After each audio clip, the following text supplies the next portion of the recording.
Hello, and welcome back to another English lesson. Today we have another sad one. Just a few hours ago, maybe about 24 hours ago, there was a major plane crash in India. And I am filming this on June 13th, a little bit before 1 in the afternoon, New York time. So a lot of things might have changed by the time you watch this English lesson, but in total, I have about 30 terms that will help you in your next English conversation, or if you are studying for the IELTS or TOEFL. That will not change. These definitions will not change. But first and foremost, I would like to offer my condolences to the friends and family who have lost loved ones in this tragic event. I was trying to get some numbers for you, but it doesn't look like anyone can agree. This is still very early in the investigation. According to the government, at least 200 people have died. If you look at a news source like The Guardian, they say over 290 people have died, and that is including some people on the ground. According to Reuters, there are over 240 people who have died. And Wikipedia, we can't always trust Wikipedia, but they are saying at least 269, 241 people on board, and 28 people on the ground. So either way, this is going to be super sad news. But in today's English lesson, we are going to watch a newscast together about this plane crash. And in that newscast, they are going to use some very difficult terms. Air India passenger plane with 242 people on board that crashed shortly after takeoff in the western city of Ahmedabad. The Boeing plane had been headed for London. Police say there appear to be no survivors. NBC News senior correspondent covering aviation, Tom Costello, brings us more. In the streets of Ahmedabad, India, a horrific crash this morning. An Air India 787-800 exploding in a fireball. Dark smoke billowing across the city. Okay, they mentioned Boeing, and I just wanted to make sure you knew what Boeing was. It is a large company in the United States that makes airplanes. They are actually based out of the city of Seattle. I have two sentences that uses Boeing. The crashed plane was a Boeing 787 headed to London. Boeing builds airplanes that fly all over the world. And in less than a month, I will be visiting India. I am not scared that my plane will crash. This is a rare event, and flying is still the safest way to get around.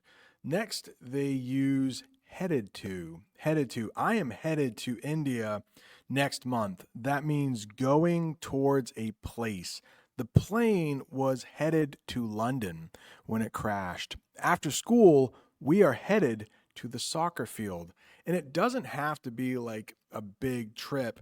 You could say, I am headed to the store. We ran out of eggs. In the newscast, they talk about a correspondent. Let's talk about what that means. A news reporter who gives information from a specific place. I'm sure the news station is going to want to have a correspondent in India. That way they can get the information as quick as possible. The weather correspondent said a storm was coming. And I am filming this in my classroom. My door is closed, but there are people walking all over the building.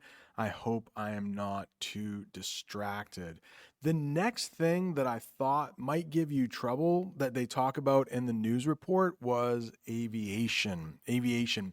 That means the activity or business of flying airplanes. He wants a job in aviation so he can work with planes. Horrific. Horrific. This comes from the word horror. So if you know that word, horror, Horrific is going to be almost the same. It means very shocking or scary. The scene of the crash was described as horrific. The horror movie had some horrific scenes. A horror movie is meant to scare you. Billowing. Billowing. This is a verb, and I hear this used most with smoke. It means spreading upward or outward in a large cloud. Smoke was billowing from the wreckage. Her dress was billowing in the wind. At the scene of the crash near the local airport, rubble, smoldering debris as first responders rushed to the scene, with victims brought to local hospitals. Air India Flight 171 had just taken off, headed to London Gatwick Airport. The airline says 242 people were on board, including 2 pilots and 10 crew members. I know we have talked about rubble in the past on this channel, so maybe this is review. It means broken pieces of a building or structure that has fallen down. Now, obviously, this is a plane crash. We wouldn't call the plane rubble anymore. We might say that it is wreckage, but this plane hit a building, so this sentence might work. People searched through the rubble for survivors. The earthquake left the old church in rubble, and I think I have a picture of what an old church might look like if it has been reduced to rubble. You might hear that term, reduced to rubble. And as rescuers searched the rubble for survivors, I do believe they found one man who was on the plane, but he survived the crash somehow. Smoldering. Smoldering. We usually talk about this when we talk about fire. It means burning slowly and giving off smoke. The engine was still smoldering hours after the crash. The campfire was smoldering the next morning. So it means like still burning a little bit. This crash happened just after the plane was taking off, but here we have taken off, just a little different form of that English phrasal verb. It means when a plane leaves the ground and starts to fly. The plane had just taken off when it crashed. We watched the plane take off from the window. Before we get to crew members, I just want to remind you, if you find this English lesson helpful, please go ahead and hit the like button. If this is your first time here, go ahead and subscribe so you never miss another English lesson. And I am also offering private conversations this summer. If you would like 10% off, check out the comments section.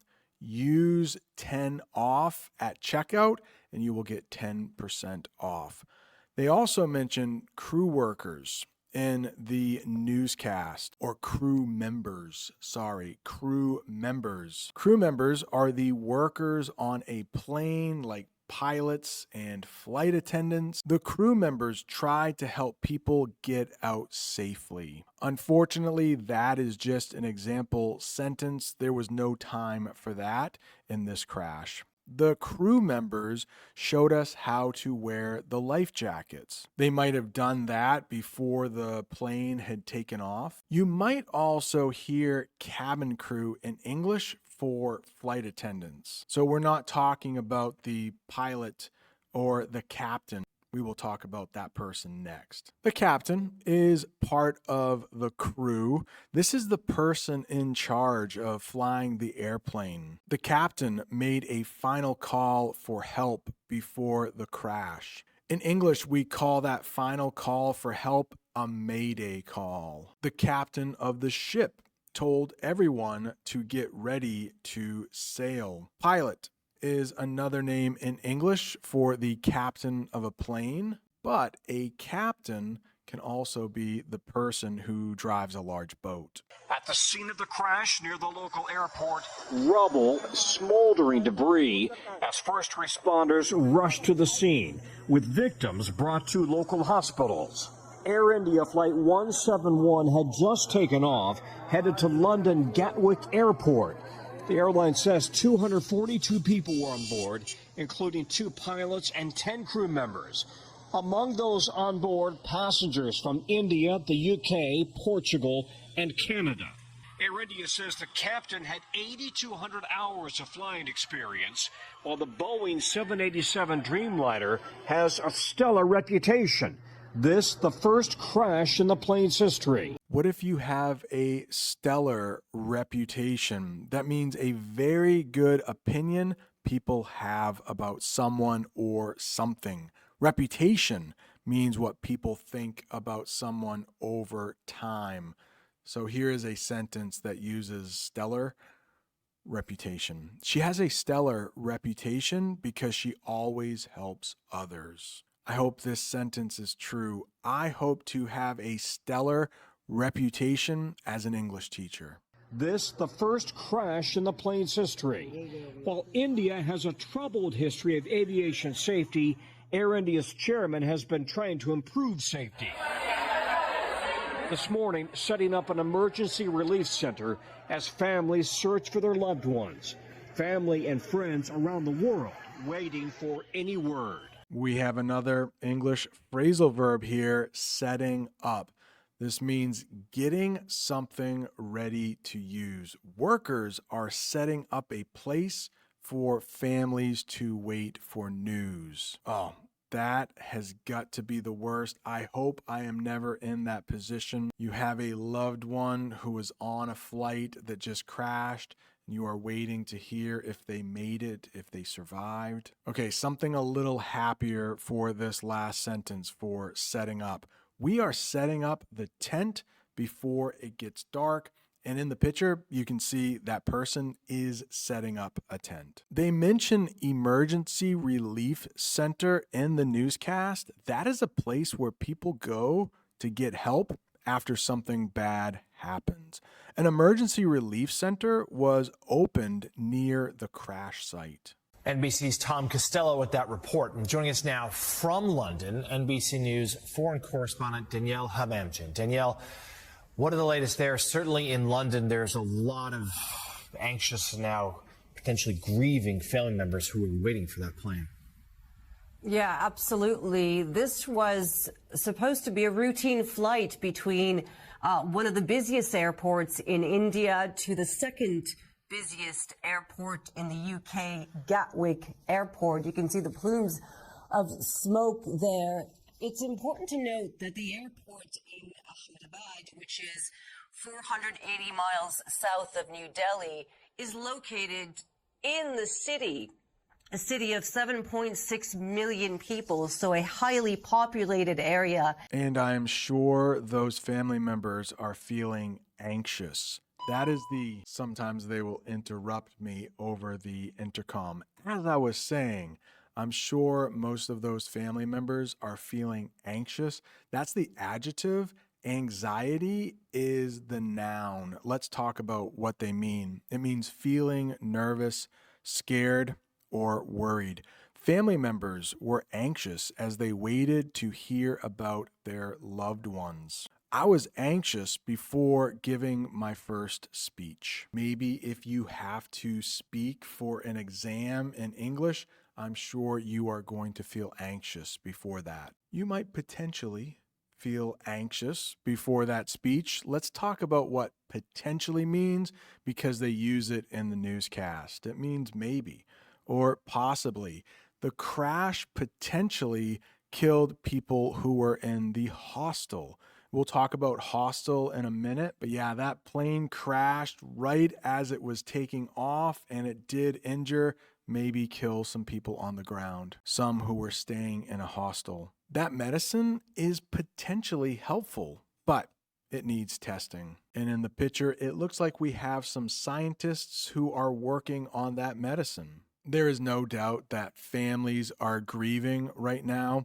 That means feeling very sad because someone died. Many families are grieving after losing loved ones in the crash. He was grieving the loss of his pet dog. This was supposed to be a routine flight. That means a normal, everyday flight that was not expected to have problems. The weather was good.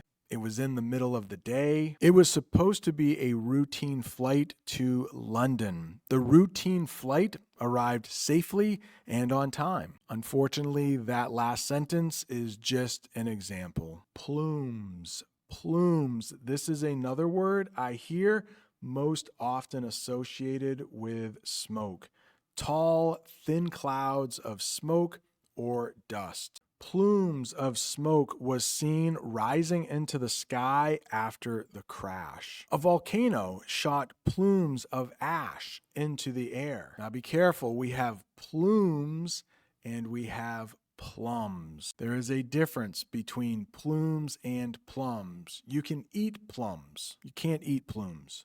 A city of 7.6 million people, so a highly populated area. This happened around lunchtime with an aircraft, a massive aircraft that was nearly full. It landed on top of a medical hostel called the BJ Medical College and Hostel.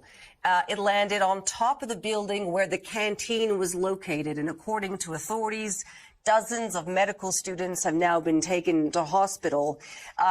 We mentioned, Tom was mentioning the nationalities on board. I'll give you a breakdown. 53 of them are British nationals, 7 Portuguese, 1 Canadian, and the rest are Indian nationals. And according to Reuters, 231 of them were adults, 11 children on board. Based on the footage coming out that we're seeing, that the landing, according to the experts so far, the landing gear was down when it should have been up. And so we are here at NBC verifying many of the videos coming out, but experts will be looking to get a preliminary picture of what exactly happened here. What if an area is highly populated? It means a place where a lot of people live. The plane crashed in a highly populated neighborhood. New York City is a highly populated area. Hostel is next, and it does sound almost like hotel.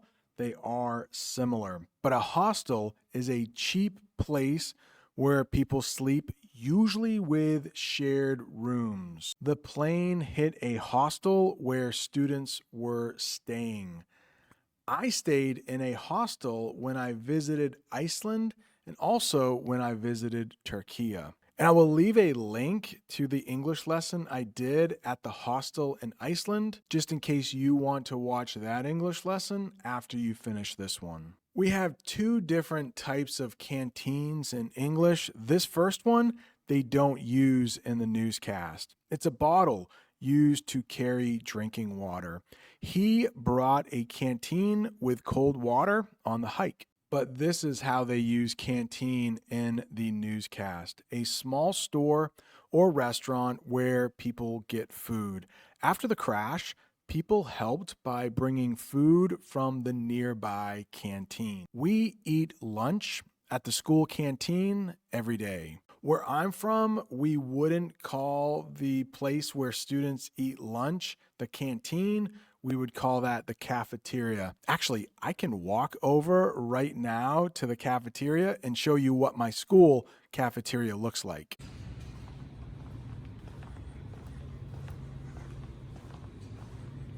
We have a couple different ways we use breakdown in English, but this is the way they used it in the newscast. A simple explanation of all the parts of something. The news gave a breakdown of how the crash happened. Kind of just an example sentence because nobody, at least as I'm filming this now, nobody knows exactly what happened, what caused that plane to crash. We are doing a breakdown of the news report right now, That is a true sentence. We are breaking down all of the difficult vocabulary. Let's get a sentence using that thought. We are breaking down the important English terms in the newscast. They talked about footage in the newscast. No, it has nothing to do with a part of your body, nothing to do with the foot. It's a video recording. The news showed footage from a security camera near the crash. There's also a lot of footage of the actual crash. I'm sure they will use that in the investigation. We watched footage of the soccer game on YouTube. Do you know what landing gear is? They use that in the newscast. Landing gear are the wheels and parts that help a plane land safely. Investigators are checking if the landing gear failed. Tough one here. Preliminary. Early information before the final report. Preliminary results show a possible engine failure. That is just an example sentence. Nobody knows what caused the crash yet. After an earthquake, people might have preliminary housing in a high school gym. And that is the picture I have for you. That is a high school gym with cots set up so people can sleep there. Oh, I'm at my school now. Why don't I show you what my high school gym looks like? Gymnasium is the really long official word for that place, but we just say gym around here.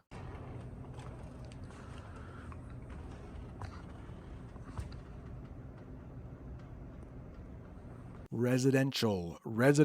That is a place where people live, not work or shop.